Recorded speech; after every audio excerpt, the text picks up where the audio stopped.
Last video में हम लोगों ने प्राइस इलास्टिसिटी ऑफ सप्लाई देखा हुआ है। प्राइस इलास्टिसिटी ऑफ सप्लाई का मीनिंग देख लिया था हम लोगों ने, और साथ ही साथ बात किया था कि प्राइस इलास्टिसिटी ऑफ सप्लाई जो है उसे मेजर करने के कितने मेथड्स हैं। तो उसके टोटल दो मेथड्स थे जो हम लोगों ने देखा हुआ है। एक था आपका परसेंटेज मेथड और दूसरा था जियोमेट्रिक मेथड। अच्छा, प्राइस इलास्टिसिटी ऑफ सप्लाई जो था आपका, जिसको हम ES से डिनोट कर रहे थे, सिंपली ये आपके किस चीज के बारे में बात करता है, तो ये जो है ये आपके रिस्पॉन्सिवनेस को बतला रहा था। Price elasticity of supply responsiveness को बतलाता है। किसके रिस्पॉन्सिवनेस को बतला रहा था ये? तो किसी भी प्रोडक्ट की जो क्वांटिटी सप्लाइड होगी इन द मार्केट, तो क्वांटिटी सप्लाइड कितनी रिस्पॉन्सिव होगी किसके रिस्पॉन्स में, मतलब कब रिस्पॉन्सिव हो रही थी क्वांटिटी सप्लाई, तो जब चेंज होगा कमोडिटी के खुद के प्राइस में। तो प्राइस में चेंज होने के कारण जब क्वांटिटी सप्लाई जो है किसी भी प्रोडक्ट की, उसका क्या रिस्पॉन्स रहेगा, मतलब वो कितना चेंज होगी, उसके रिस्पॉन्सिवनेस कितना होगा, इसे ही हम मेजर कर रहे थे प्राइस इलास्टिसिटी ऑफ सप्लाई। तो सिंपल यहां तक हम लोगों ने कल बात कर रखा था कि प्राइस इलास्टिसिटी सप्लाई का मीनिंग जो है वो है it is the responsiveness of quantity supplied of a commodity due to change in own price of the product. अब ऐसा है कि बात करेंगे कि ये जो रिस्पॉन्सिवनेस है जिसके बारे में कल बात करी कि क्वांटिटी सप्लाई प्राइस में चेंज होने के कारण चेंज तो होगा, लेकिन प्राइस में जो चेंज होगा उसके कारण क्वांटिटी सप्लाई में कितना चेंज हो जाएगा, वो कितनी रिस्पॉन्सिव रहेगी, ज्यादा वो रिस्पॉन्ड करेगी, कम करेगी या बिल्कुल भी नहीं करेगी, इस तरह के जो भी चेंजेस होंगे वो किन किन बातों पर डिपेंड करते हैं, आज हम लोग वो बात करने वाले हैं। आज इस वीडियो में हम लोग बात करेंगे कि ऐसे कौन कौन से फैक्टर्स हैं, ऐसे कौन कौन से डिटरमिनेंट्स हो सकते हैं जो किसी भी प्रोडक्ट के प्राइस इलास्टिसिटी ऑफ सप्लाई को अफेक्ट करते हैं। मतलब ये जो रिस्पॉन्सिवनेस रहेगा क्वांटिटी सप्लाइड का किसके रिस्पॉन्स में, तो due to change in own price of the commodity के रिस्पॉन्स में। तो ये रिस्पॉन्सिवनेस को कौन कौन से फैक्टर्स अफेक्ट करेंगे, हम आज वहां पे वही टॉपिक डिस्कस करेंगे। और ये कुछ फैक्टर्स हैं जो किसी भी प्रोडक्ट के प्राइस इलास्टिसिटी ऑफ सप्लाई को अफेक्ट करते हैं। तो वन बाय वन करके हम लोग डिस्कस कर लेते हैं हर एक पॉइंट को कि किस तरह से ये factor price elasticity of supply को अफेक्ट करेगा। तो देखो, सबसे पहला जो फैक्टर रहेगा वो है आपका नेचर ऑफ इनपुट यूज। मतलब किसी भी प्रोडक्ट की जो इलास्टिसिटी होगी, इलास्टिसिटी मतलब वो कितनी इलास्टिक होगी, ज्यादा चेंज करेगी, कम चेंज करेगी, बिल्कुल चेंज नहीं करेगी, ये कौन कौन से फैक्टर पे डिपेंड कर रहा है। तो जो सबसे पहला फैक्टर है वो ये है कि उस प्रोडक्ट को प्रोड्यूस करने में आप जो इनपुट का इस्तेमाल कर रहे हैं, फैक्टर्स ऑफ प्रोडक्शन, उनका नेचर कैसा है, ये इस बात पे डिपेंड करता है। अब यहाँ पे हमें जानना होगा कि इनपुट का जो इस्तेमाल किया जाता है उनका नेचर कितने टाइप का होता है और उस नेचर के अकॉर्डिंग प्रोडक्ट की इलास्टिसिटी क्या रहने वाली है। तो देखो, जो भी इनपुट का आप इस्तेमाल कर रहे होते हैं वो जनरली आपके दो नेचर के हो सकते हैं, ठीक है। आप उनको दो टाइप, दो कैटेगरी में डिवाइड कर सकते हो। या तो आप कोई प्रोडक्ट बना रहे हैं जिसमें आप जो भी प्रोडक्ट, जो भी इनपुट इस्तेमाल कर रहे हैं वो आपकी बहुत ही इजीली, या इसको ऐसे करो कि जो भी प्रोडक्ट आप बना रहे हो उसमें जो भी इनपुट आपने इस्तेमाल किया हुआ है वो इनपुट आपको बहुत ही इजीली अवेलेबल हो रहा है। मतलब आप जो भी प्रोडक्ट बनाते हैं उसमें जो भी बेसिक से इनपुट लगते हैं, land, labour, capital, entrepreneur, raw material, जो भी बेसिक चीजें हैं, अगर वो इनपुट जो है आपको बहुत ही इजीली अवेलेबल हो जाए, मतलब इंस्टेंट आपको प्रोडक्शन बढ़ाना है, इनपुट आसपास अवेलेबल है, आप इमीडिएटली उनको प्राप्त करके प्रोडक्शन के स्केल को चेंज कर सकते हैं। तो अगर आपके प्रोडक्ट्स जो हैं उसको बनाने में आपने इजीली अवेलेबल इनपुट का इस्तेमाल किया हुआ होगा, तो इस केस में जो उस प्रोडक्ट की इलास्टिसिटी होगी, जो सप्लाई होगा, वो आपका इलास्टिक होगा। ध्यान से सुनना, कोई भी प्रोडक्ट आप बना रहे हो उसको बनाने में आप जो भी इनपुट का इस्तेमाल कर रहे हैं, अगर वो इनपुट बहुत आसानी से मिल जाता है, उसको प्राप्त करने में आपको बहुत ज्यादा मेहनत करने की जरूरत नहीं पड़ती है, बहुत दूर से आपको नहीं मंगाना पड़ता है, तो उस केस में आपके इनपुट जो है क्योंकि वो इजीली अवेलेबल है, तो क्योंकि प्रोडक्ट का अगर मार्केट में प्राइस चेंज होता है तो उसके रिस्पॉन्स में आपको सप्लाई को चेंज करना है। तो क्योंकि आप इजीली अवेलेबल इनपुट का इस्तेमाल कर रहे हैं, तो मान लेते हैं कि प्राइस बढ़ जाता है, तो हम सब जानते हैं कि प्राइस के बढ़ने पर सप्लाई क्या होगा, वो बढ़ेगा। तो अगर इजीली अवेलेबल इनपुट है तो प्राइस बढ़ा है, आपको सप्लाई बढ़ाना है, उसके लिए आपको प्रोडक्शन बढ़ाना होगा, एंड प्रोडक्शन बढ़ाने के लिए आपको क्या चाहिए, तो इनपुट चाहिए। और क्योंकि आप बहुत आसानी से मिलने वाले इनपुट का इस्तेमाल कर रहे हैं, तो आप ऐसा करोगे, इनपुट को जल्दी से प्राप्त करके, प्रोडक्शन को जल्दी से चेंज करके, प्राइस के चेंज होने के रिस्पॉन्स में सप्लाई चेंज कर दोगे। और जब आप ऐसा करोगे तो आपके प्रोडक्ट का जो सप्लाई है वो कैसा रहेगा, इलास्टिक रहेगा। अब बात करें कि अगर दूसरे नेचर का इनपुट है तो हाँ, हो सकता है अगर आप कोई ऐसा प्रोडक्ट बना रहे हैं जिसमें आप जो भी इनपुट का इस्तेमाल कर रहे हैं वो बहुत ही स्कैर्सली अवेलेबल है, मतलब आपको प्रोडक्ट के प्रोडक्शन में जो इनपुट का इस्तेमाल करना होता है वो बड़ी मुश्किल से मिलता है, बहुत ही स्कैर्सली अवेलेबल है, दूर से मंगवाना पड़ रहा है, बहुत टाइम टेकिंग है।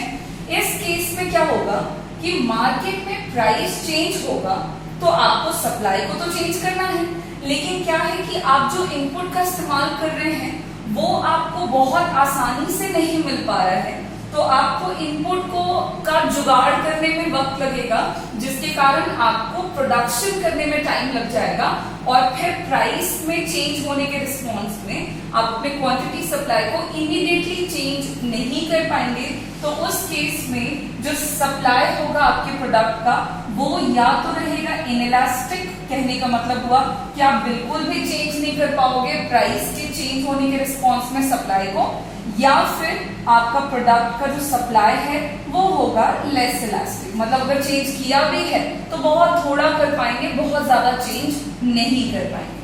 तो इस तरह से जो पहला फैक्टर है वो हमारे इलास्टिसिटी ऑफ सप्लाई को कुछ इस तरह से अफेक्ट करता है कि इनपुट जो इस्तेमाल किया जा रहा है in the process of production of a commodity, उसका नेचर अफेक्ट करेगा, ये पहला फैक्टर है। और अगर इनपुट जो है वो इजीली अवेलेबल है तो सप्लाई हमारा कैसा रहेगा, इलास्टिक। और अगर हमारे इनपुट्स स्कैर्सली अवेलेबल हैं तो उस केस में या तो हमारा सप्लाई इनइलास्टिक होगा, मतलब बिल्कुल भी चेंज ना करे, या फिर हो सकता है कि चेंज करे भी तो बहुत कम, यानी कि लेस इलास्टिक। अब चलते हैं हमारे दूसरे फैक्टर पे जो हमारे इलास्टिसिटी ऑफ सप्लाई को करने वाला है अफेक्ट, वो है आपका नेचुरल कंस्ट्रेंट्स। नेचुरल कंस्ट्रेंट्स कहने का मतलब हो गया कि बहुत सारे प्रोडक्ट जो होते हैं उनका प्रोडक्शन डिपेंड करता है नेचुरल कॉन्स्टेंट्स पर, यानी कि आप कह सकते हो प्राकृतिक रुकावट पर वो डिपेंड करता है। इसको ऐसे समझो आप कि कोई नेचुरल प्रोडक्ट है, like for example teak wood है, ठीक है। अब टीक वुड का प्रोडक्शन अगर आपको इमीडिएटली बढ़ाना हो, मान लेते हैं कि मार्केट में उसकी प्राइस जो है वो बढ़ गई, तो आपको उस वुड का, उस लकड़ी की प्रोडक्शन को इमीडिएटली बढ़ाना है, लेकिन आप ऐसा नहीं कर पाओगे, आप इमीडिएटली उसके प्रोडक्शन को नहीं बढ़ा सकते, बिकॉज वहां पे कुछ नेचुरल कंस्ट्रेंट्स है, मतलब आप मतलब प्राकृतिक तौर पर आप चाहो कि इमीडिएटली हम एकदम पेड़ लगा दें और वो एकदम रातों रात उग जाए, बड़ी हो जाए, और आप एकदम लकड़ी काट के बेच दो, मार्केट में सप्लाई कर दो, कैन नॉट बी पॉसिबल। तो जो नेचुरल कंस्ट्रेंट्स होते हैं वो भी एक इम्पॉर्टेंट रोल प्ले करता है किसी भी प्रोडक्ट के इलास्टिसिटी ऑफ सप्लाई में। मतलब अगर कोई ऐसा प्रोडक्ट है जो आपके नेचर से रिलेटेड है या फिर नेचुरल प्रोडक्ट्स हैं आपके, तो उस केस में प्राइस कितना मर्जी बढ़ जाए या घट जाए, आप सप्लाई को इमीडिएटली बढ़ा घटा नहीं सकते। तो उस केस में जो सप्लाई रहेगा आपका वो इनइलास्टिक होता है जनरली।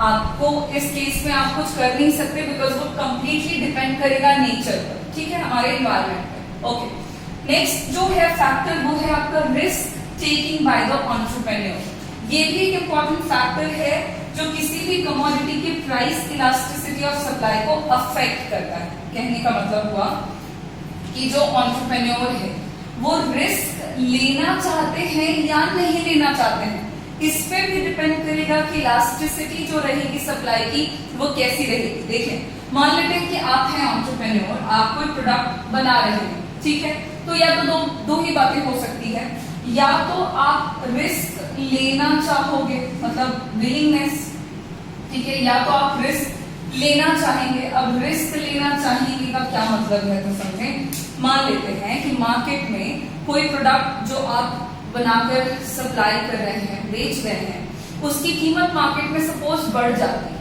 ठीक है, तो सब प्राइस के बढ़ने पर हम सबको पता है कि जो सप्लाई है हमारा वो भी बढ़ता है। तो अगर प्राइस बढ़ा है तो एंटरप्रेन्योर अगर सप्लाई बढ़ाना चाहेगा तो सप्लाई बढ़ाने के लिए भी आप काइंड ऑफ रिस्क ले रहे हैं। मतलब सप्लाई बढ़ेगा कब? जब आप प्रोडक्शन बढ़ाओगे। प्रोडक्शन कब बढ़ेगा? तो जब आप इन्वेस्टमेंट बढ़ाओगे। और इन्वेस्टमेंट करना इन द बिजनेस ये अपने आप में एक रिस्क है, ये रिस्क लेना ही कहलाता है। तो अगर as a entrepreneur, as a मालिक आप रिस्क लेने को तैयार हैं, तो उस केस में क्या होगा कि मार्केट में आपके प्रोडक्ट की कीमत चेंज करेगी, तो उसके रिस्पॉन्स में आप उसके सप्लाई को इमीडिएटली चेंज कर पाएंगे।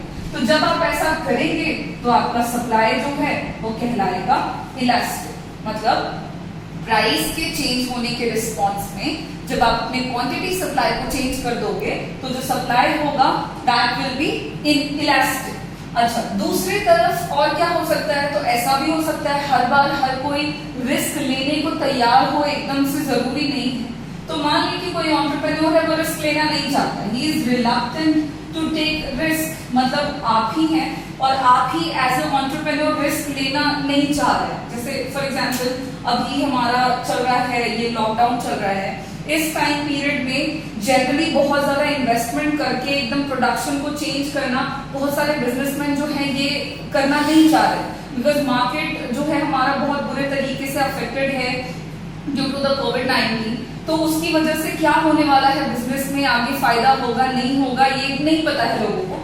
तो उस केस में क्या हो रहा है कि अगर एज अ एंटरप्रेन्योर आप रिस्क नहीं लेना चाहते हैं तो इसका मतलब ये होगा कि मार्केट में अगर प्राइस चेंज करता है तो उसके रिस्पॉन्स में आप सप्लाई को इमीडिएटली चेंज नहीं करते हैं, बिकॉज आप रिस्क नहीं लेना चाहते हैं। तो आप सप्लाई चेंज नहीं कर रहे, मतलब प्रोडक्शन चेंज नहीं कर रहे हैं। तो वहां पे क्या होगा कि क्योंकि आप रिस्क लेने को तैयार ही नहीं है, तो उस केस में जो आपके प्रोडक्ट की सप्लाई रहेगी वो रहने वाली है इनइलास्टिक। मतलब सप्लाई जो है वो बिल्कुल भी चेंज नहीं होगा in respond to change in own price. तो ये है हमारा थर्ड फैक्टर जो प्राइस इलास्टिसिटी ऑफ सप्लाई को कुछ इस तरह से अफेक्ट करता है कि एंटरप्रेन्योर का रिस्क लेना या न लेना हमारे इलास्टिसिटी ऑफ सप्लाई को अफेक्ट करेगा।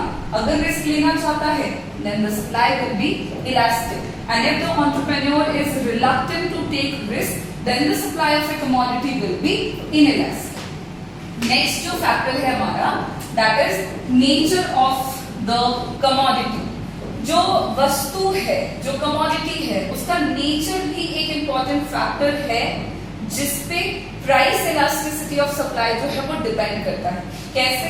तो जानना पड़ेगा कि ये जो कमोडिटी है उसका नेचर कितने टाइप का हो सकता है। ये जनरली हम अपने डेली लाइफ में जितने भी प्रोडक्ट इस्तेमाल करते हैं या जितने भी प्रोडक्ट का कंजम्पशन करते हैं उन सारे प्रोडक्ट को अगर आप नेचर वाइज डिवाइड करना चाहें देन आप टू कैटेगरीज में उनको बांट सकते हो। एक तो आपके कहलाएंगे पेरिशेबल गुड्स, ठीक है, एक काइंड ऑफ गुड्स हो गए पेरिशेबल गुड्स। पेरिशेबल बोलने का मतलब हुआ वैसे सारे गुड्स, वैसी तमाम चीजें जो बहुत ही ज्यादा जल्दी खराब हो जाती हैं, ठीक है, पेरिशेबल गुड्स। या दूसरे काइंड ऑफ दूसरे नेचर के गुड्स हो गए जिनको आप कह सकते हो ड्यूरेबल गुड्स।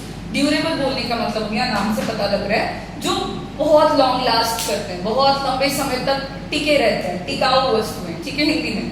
अब देखो कमोडिटी का जो नेचर है वो दो टाइप का हो सकता है, आप इनको जनरली बांटते हैं तो दो ग्रुप्स में बांट सकते हो। एक पेरिशेबल गुड्स हो गया, दूसरा ड्यूरेबल गुड हो गया। अब पेरिशेबल गुड्स का मतलब हो गया ऐसी वस्तुएं जो जल्दी खराब होती हैं। अब इस तरह के गुड्स के केस में क्या होता है कि क्योंकि ये जल्दी खराब होने वाले गुड्स हैं, इनका जो लाइफ शेल्फ है वो बहुत लिमिटेड है, आप इनको एकदम अनलिमिटेड टाइम तक स्टोर करके नहीं रख सकते। तो उस केस में जब इस तरह के गुड्स की कीमत मार्केट में चेंज होती है तो उसके रिस्पॉन्स में उसके सप्लाई को हम इमीडिएटली चेंज नहीं कर सकते हैं, ठीक है, क्योंकि ये पेरिशेबल है, बहुत जल्दी खराब होने वाली चीजें हैं। फॉर एग्जाम्पल मिल्क प्रोडक्ट्स हो गए आपके, मटन, चिकन, फिश, इस तरह के जो प्रोडक्ट्स हैं ये पेरिशेबल हैं, ये बहुत लंबे समय तक नहीं टिकेंगे। तो अगर इस तरह के प्रोडक्ट्स की कीमत मार्केट में मान ले घट जाती है तो जनरली हम क्या जानते हैं, प्राइस के कम होने पर सप्लाई भी कम होगा, प्राइस के बढ़ने पर सप्लाई भी बढ़ता है, देयर इज डायरेक्ट रिलेशनशिप। अब मान लीजिए आप पेरिशेबल गुड्स को मार्केट में सप्लाई कर रहे हैं, अगर इस तरह के प्रोडक्ट्स की कीमत मार्केट में कम हो जाती है तो क्या आप पेरिशेबल नेचर वाले गुड्स को स्टोर करके रख लोगे कि हाँ आज तो कम हो गई है, हम स्टोर करके रख लेते हैं, हाँ एक आध साल के बाद जब प्राइस बढ़ेगी तब उसको सप्लाई करेंगे? आप नहीं कर सकते, बिकॉज इस तरह के गुड्स जो है वो जल्दी खराब होते हैं। इसका जनरल एग्जाम्पल आप अपने डेली लाइफ में देख रहे होते हैं, whenever you go to the market, सब्जी मार्केट आप जब भी जाते हो तो आप देखते हो मॉर्निंग में आपको वेजिटेबल्स जो हैं वो आपको ठीक ठाक प्राइस पे देते हैं, बट जैसे जैसे इवनिंग होती जाती है, रात होती जाती है, देन उसी प्रोडक्ट की कीमत जो है वो थोड़ी कम होती जाती है, ठीक है, वो आपको कम प्राइस पे भी सेल आउट करके अपने प्रोडक्ट्स को बेच देते हैं। ऐसा वो इसलिए बेच कर देते हैं बिकॉज उस तरह के जो प्रोडक्ट्स हैं वो जल्दी खराब हो जाते हैं। अब अगर उन्होंने उनको स्टोर करके रखा तो अगले दिन उनको उसकी वो कीमत भी नहीं मिलेगी जो उनको शाम तक मिल रही होती है। तो इस केस में क्या होता है कि पेरिशेबल गुड्स जो होते हैं, क्योंकि ये जल्दी खराब होते हैं, लाइफ शेल्फ इनका लिमिटेड है, तो प्राइस में चेंज होने के रिस्पॉन्स में इसकी क्वांटिटी सप्लाई पर कोई खास फर्क नहीं पड़ता, ये बहुत ज्यादा चेंज नहीं होता है, इसलिए इस प्रोडक्ट का जो सप्लाई है वो इनइलास्टिक कहलाता है, या आप इसको कह सकते हो कि लेस इलास्टिक हो सकता है, मतलब चेंज होगा भी तो बहुत ही थोड़ा चेंज होगा, माइनर चेंज होगा, बहुत ज्यादा चेंज नहीं करेगा। दूसरे काइंड ऑफ गुड्स हैं आपके ड्यूरेबल गुड्स।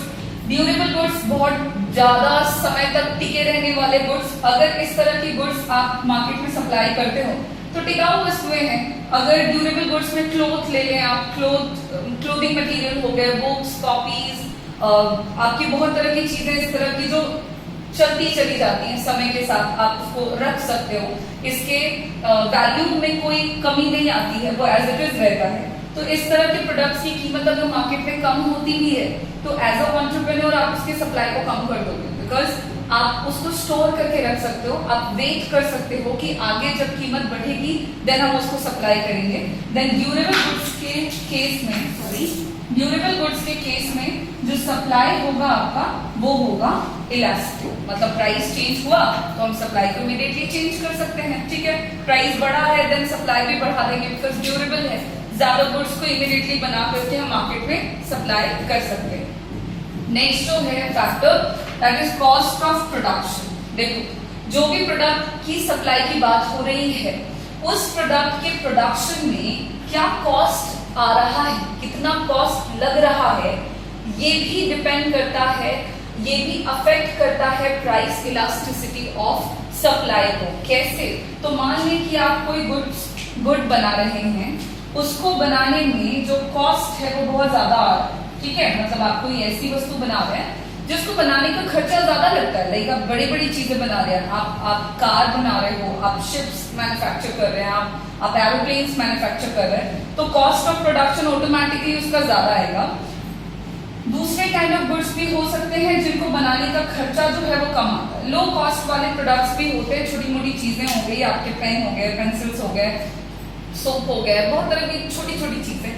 तो वैसे प्रोडक्ट जिनको बनाने का कॉस्ट ज्यादा है, तो ज्यादा कॉस्ट वाले गुड्स के प्राइस में चेंज होगा तो सप्लाई को इमीडिएटली चेंज कर पाना मुश्किल है, बिकॉज हाई कॉस्ट मतलब ह्यूज अमाउंट ऑफ इन्वेस्टमेंट जो वो इनकर कर रहा है in the process of production. तो क्योंकि इमीडिएटली अब आप सोचे कि प्राइस चेंज हुआ है और इमीडिएटली बिल्कुल हम उसके सप्लाई को चेंज कर पाए, तो मैं ये नहीं कह रही कि नहीं कर सकते, लेकिन करना थोड़ा मुश्किल है। तो इस केस में प्राइस के चेंज होने पर सप्लाई को बहुत ज्यादा बहुत जल्दी नहीं चेंज किया जा सकता है, then the supply of a commodity will be less elastic in case of high cost. Okay, on the other hand, अगर आप कोई ऐसा प्रोडक्ट बना रहे हैं जिनको बनाने का कॉस्ट जो है वो लो आता है, मतलब कम खर्च आता है, उस केस में क्या होगा कि लो कॉस्ट लग रहा है, आपके प्रोडक्ट की कीमत मार्केट में चेंज होती है, उसके रिस्पॉन्स में आप सप्लाई को इमीडिएटली चेंज कर सकते हैं बिकॉज खर्चा जो है वो कम लग रहा है। तो इस केस में जो सप्लाई होगी आपके प्रोडक्ट की वो होगी इलास्टिक बिकॉज कॉस्ट जो है उस प्रोडक्ट को बनाने का वो कम है। सो कॉस्ट ऑफ प्रोडक्शन भी कुछ इस तरह से अफेक्ट करता है प्राइस इलास्टिसिटी ऑफ सप्लाई को। ज्यादा कॉस्ट तो लेस इलास्टिक रहेगा, और अगर कम कॉस्ट वाला कोई प्रोडक्ट है तो उसका सप्लाई जो है वो इलास्टिक होगा। नेक्स्ट फैक्टर पे बात करें तो वो है आपका टाइम फैक्टर। टाइम फैक्टर एक टाइम एलिमेंट आप बोले, टाइम से रिलेटेड टाइम एलिमेंट हमने ऑलरेडी डिस्कस किया हुआ है जब हम प्रोडक्शन पढ़ रहे थे। प्रोडक्शन का जो चैप्टर या जो टॉपिक है वो जब डिस्कस कर रहे थे देन हमने वहीं पे देखा था कि जो टाइम पीरियड है वो आपका जनरली दो टाइप का टाइम पीरियड हम लोगों को जानना है यहाँ पर। एक है आपका शॉर्ट पीरियड ऑफ टाइम, एक शॉर्ट रन होता है, शॉर्ट रन शॉर्ट पीरियड, और दूसरा आपका लॉन्ग रन कहलाता है। ठीक है, लॉन्ग रन लॉन्ग पीरियड। अब ये जो दोनों अलग अलग टाइम पीरियड है हमने इनका डेफिनेशन भी करा हुआ है। हमको पता है कि शॉर्ट पीरियड का मतलब क्या हो गया। Short period means a time period during which all the factors of production are divided into two parts. मतलब शॉर्ट पीरियड बहुत कम समय है, हम अपने सारे के सारे फैक्टर्स ऑफ प्रोडक्शन को चेंज नहीं कर सकते, बस कुछ को ही कर सकते हैं। कुछ को हम फिक्स रखना, कुछ को हमें फिक्स रखना होगा जिन्हें हम बदल नहीं पाएंगे, और कुछ को हम चेंज कर सकते हैं तो वो हमारे वेरिएबल फैक्टर्स हैं। अब देखो क्या है कि अगर शॉर्ट पीरियड ऑफ टाइम है तो किसी भी कमोडिटी की सप्लाई जो है वो आपकी इनइलास्टिक होगी। ठीक है, इनइलास्टिक बोले या आप बोलो कि ये लेस इलास्टिक होगी। क्यों होगी वो समझ लीजिए। अगर शॉर्ट पीरियड ऑफ टाइम में है हम लोग तो किसी भी प्रोडक्ट का सप्लाई बहुत ज्यादा चेंज नहीं होगा, चेंज होगा भी तो बहुत थोड़ा चेंज होगा। व्हाई? बिकॉज शॉर्ट पीरियड में देखो हमारे सारे के सारे फैक्टर्स ऑफ प्रोडक्शन वेरिएबल नहीं है, बस कुछ ही वेरिएबल है और कुछ हमारे फिक्स्ड है। अब देखो प्राइस के चेंज होने के रिस्पॉन्स में हमें सप्लाई को चेंज करना है। सप्लाई कब चेंज होगा? जब हम प्रोडक्शन चेंज करेंगे, और जो प्रोडक्शन है हमारा वो डिपेंड करता है, प्रोडक्शन मतलब आउटपुट का प्रोडक्शन किस पे डिपेंड कर रहा है? इनपुट्स पे, और इनपुट ही हमारे शॉर्ट पीरियड में कुछ फिक्स्ड है और कुछ वेरिएबल है। मतलब सारे इनपुट को चेंज नहीं कर सकते, तो प्रोडक्शन को चेंज करने के लिए हमें सारे इनपुट की जरूरत है, और उन सारे इनपुट्स में से हम कुछ को ही बदल सकते हैं और कुछ को बदल ही नहीं सकते। तो उस केस में हमारे पास लिमिटेड इनपुट्स हैं जिनको चेंज करके हम प्रोडक्शन को चेंज कर सकते हैं। तो उस केस में हमारा जो सप्लाई होगा वो बहुत ज्यादा हद तक बदल नहीं पाएगा। इन सर्टेन केसेस बिल्कुल नहीं बदलेगा तो इनइलास्टिक, और अगर किसी केस में बदला भी तो बहुत थोड़ा, तो उस केस में वो सप्लाई कहलाएगा लेस इलास्टिक। अब नेक्स्ट जो है time period that is your long period. तो लॉन्ग पीरियड के बारे में भी हम जानते हैं। Long period is a time period during which all the factors of production are variable. सारे के सारे चेंज हो सकते हैं। ठीक है, बहुत लंबा समय है, सबको बदल सकते हो। तो उस केस में क्या हो रहा है कि अगर आप लंबे समय में हैं देन आपके प्रोडक्ट का जो सप्लाई है वो इलास्टिक होगा। लाइक इलास्टिक का मतलब प्राइस चेंज हुआ, सप्लाई को इमीडिएटली चेंज कर सकते हैं। क्यों कर सकते हैं? बिकॉज लॉन्ग रन में है, लॉन्ग पीरियड में सारे फैक्टर्स को बढ़ा सकते हैं या घटा सकते हैं। तो अगर सप्लाई को चेंज करना है तो इमीडिएटली ये काम कर सकते हैं बिकॉज सारे के सारे इनपुट जो है वो वेरिएबल है। तो कुछ इस तरह से टाइम फैक्टर, टाइम एलिमेंट जो है वो हमारे इलास्टिसिटी ऑफ सप्लाई को अफेक्ट करता है। अगर शॉर्ट पीरियड रहेगा तो सप्लाई इनइलास्टिक होगा या फिर लेस इलास्टिक होगा, और अगर लॉन्ग पीरियड है देन सप्लाई हमारा इलास्टिक होगा। शॉर्ट पीरियड में सप्लाई पूछा जाए कि इलास्टिक क्यों होगा, तो सीधा सा जवाब है क्योंकि due to the fixity of some factors of production. क्योंकि शॉर्ट पीरियड में कुछ फैक्टर्स फिक्स्ड होते हैं। लॉन्ग पीरियड में पूछा जाए सप्लाई इलास्टिक क्यों होगा, तो इस केस में इलास्टिक या मोर इलास्टिक क्यों होगा, तो जवाब है कि लॉन्ग पीरियड में सारे के सारे फैक्टर्स वेरिएबल हैं तो सबको बदल सकते हैं। Okay, and the last factor is state of technology। ठीक है, मतलब लास्ट एलिमेंट जो अफेक्ट करेगा आपकी इलास्टिसिटी ऑफ सप्लाई को, that is state of technology. कहने का मतलब हुआ कि जो भी टेक्निक का हम इस्तेमाल कर रहे हैं in the process of production, वो भी अफेक्ट करता है हमारे factors, price elasticity of supply को। देखो टेक्नोलॉजी की बात जहां पे कर रहे हैं, तो अगर आप मॉडर्न टेक्निक का इस्तेमाल करें, ठीक है, मॉडर्न टेक्निक है, सिंपल है टेक्निक, बहुत ही ज्यादा एडवांस्ड टेक्निक का अगर आप इस्तेमाल कर रहे हैं प्रोडक्ट को बनाने में, उस केस में क्या हो रहा है कि मॉडर्न टेक्नोलॉजी जो है हमारे खर्च को कम कर देती है, ठीक है, खर्चे को कम करती है, एफिशिएंसी को बढ़ाती है। तो मॉडर्न टेक्नोलॉजी है, टाइम कम लेगी, खर्चा कम लेगी, प्रोडक्शन ज्यादा करके देगी। इस केस में आपका सप्लाई जो होगा वो इलास्टिक होगा, या आप इसको ऐसे भी कह सकते हो कि ये मोर इलास्टिक होगा। क्यों? क्योंकि मॉडर्न टेक्निक, ठीक है। अब प्राइस मार्केट में मान ली चेंज हुआ है, इसके रिस्पॉन्स में सप्लाई को हम इमीडिएटली चेंज कर सकते हैं। Why? Because we are using the modern or the simple technology in the process of production, and with the help of modern technique हमारा खर्चा कम आ रहा है, हमारा प्रोडक्शन बढ़ेगा, और उस केस में प्राइस के चेंज होने पर सप्लाई को इमीडिएटली चेंज कर सकेंगे और सप्लाई हमारा मोर इलास्टिक होगा। On the other hand, if we are using the outdated technology, मतलब अगर आप आउटडेटेड या फिर कॉम्प्लेक्स, ठीक है, आउटडेटेड बोलने का मतलब हो गया पुरानी ट्रेडिशनल टेक्नोलॉजी का आप इस्तेमाल कर रहे हैं, ठीक है, या ट्रेडिशनल है तो थोड़ी कॉम्प्लेक्स होगी, पुरानी चीजें थोड़ी सी जटिल हो जाती है हमारे लिए। तो उस केस में क्या हो रहा है कि अगर आप आउटडेटेड टेक्निक का इस्तेमाल करते हो जो भी कॉम्प्लेक्स है, उस केस में आपके प्रोडक्ट का जो सप्लाई है ना वो इनइलास्टिक होगा, या अगर इलास्टिक हुआ भी तो बहुत थोड़ा, यानी कि लेस इलास्टिक होगा। ऐसा क्यों?